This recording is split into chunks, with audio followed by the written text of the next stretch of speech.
बिस्मिल्लाहिर्रहमानिर्रहीम। मती साहब की बात होनी चाहिए, इसके बाद पता नहीं उनको बात पकड़ी ना ले।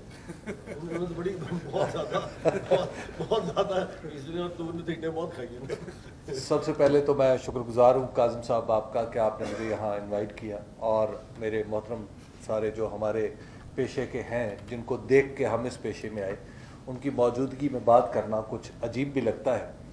आपने जो किताबचा छापा CPNE का, उसमें मुझे पहला सफ़ा खोल के ही और उसको देख के ही मुझे बड़ी खुशी का एहसास हुआ कि उसमें मेरी तस्वीर नहीं है, क्योंकि वो सारी की सारी तस्वीरें शहदा की हैं। तो आजकल सहाफ़ियों का मामला तो ये है कि इस शहर ख़राबी में ग़म इश्क के मारे ज़िंदा है, यही बात बड़ी बात है प्यारे।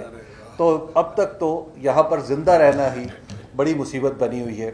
हाँ, मुझे ये थोड़ा सा एक अपने आप पे यानी अपने शोबे के एतबार से, अपने पेशे के एतबार से और ज़ाती एतबार से ये ख्याल ज़रूर सता रहा है कि मुझसे पहले बहुत सारे लोग जो इसी राह गुज़र से गुज़रे, कभी नशेब से, कभी किसी घाटी से, कभी कहीं ठोकर खा ली, वो सब के साथ वही कुछ क्यों हुआ जो आज मेरे साथ हो रहा है।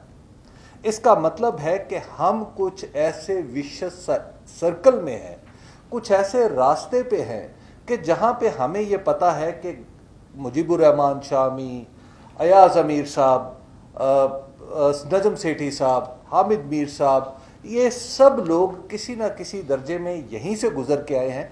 आखिर ऐसा क्यों हो रहा है? तो इसका मतलब ये है कि ये सब लोग, इनको अपनी रेड लाइंस का नहीं पता था? क्या इन सब को बात कहना नहीं आती थी? या क्या ये सब लोग झूठ बोलते थे? मसला क्या था? अब जो मसला है, एहतियात का तकाजा है कि उसका जिक्र ना किया जाए, लेकिन मैं आपको पिछले अदवार से और आज के दौर की एक बात ज़रूर कहना चाहूँगा कि पिछले अदवार में शायद हमारे बड़ों में रेड लाइन के करीब जाने का कोई शौक़ होता था, लेकिन अपनी नस्ल के एतबार से मैं बिल्कुल वाज़े करता हूँ कि हमें रेड लाइन के करीब जाने का कोई शौक़ नहीं है। लेकिन हमें ये मुसीबत है, ये पता ही नहीं चलता कि रेड लाइन कब बदल गई है। आज रेड लाइन यहाँ पे है, परसों वहाँ पे है, कल हमारे पीछे चली गई है। असल में हमें मुजरिम बनाने के लिए रेड लाइन कभी हमारे पीछे कर दी जाती है, कभी आगे लगा दी जाती है, और हम उसका शिकार हो जाते हैं। बहुत शुक्रिया।